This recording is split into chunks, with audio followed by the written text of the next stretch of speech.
Jadon, an integrated project, recently sold 88% of its units at an average of $2,451 PSF. And for everyone that's watching, they must be thinking, is this really possible to still make money on something like this?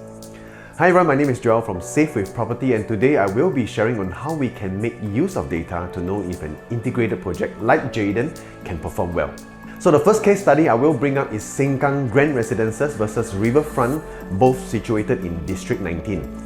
Now in the year 2019 to 2023, both properties saw an uptrend.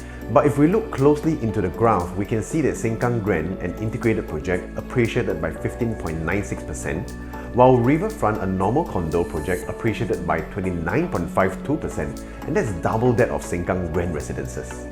So in another location, the same time frame of 2019 to 2023, Trevers owners profited an average of $400,000 to one even making $620,000.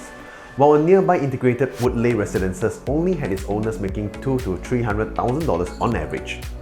So why did these two areas far apart yet their integrated developments did not make as much as normal condos? Now the answer lies in the price gap during entry.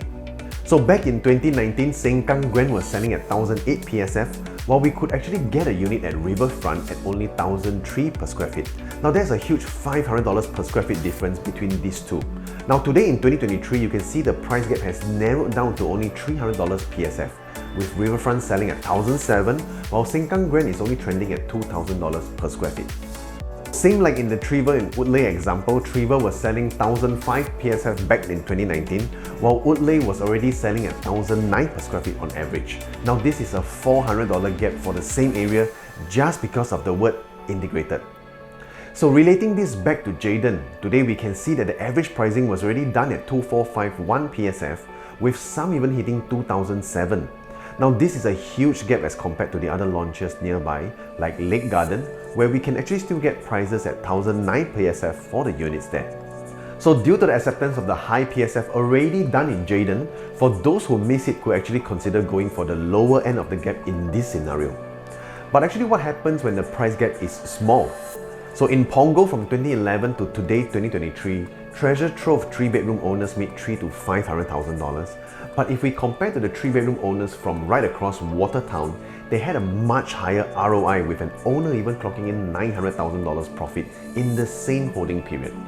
And the only factor that made this possible is the entry price. So Treasure Trove, which is a normal condo, was selling about $900 PSF back then.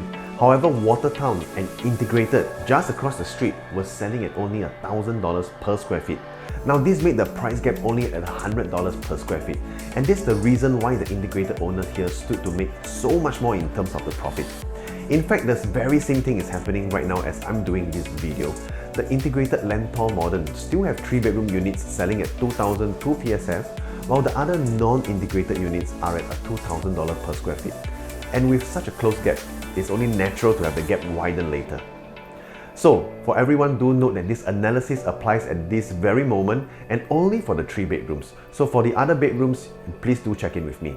But end date is still bound to change as time passes, so it is always better to check in first before making a decision. So I hope this video has helped you to be clear of how we want to be looking at properties, especially in today's high price environment. Now use it and it will help you to steer clear of overpaying and putting you in a more risky position. So that's all for everyone today. I look forward to seeing you in my next video.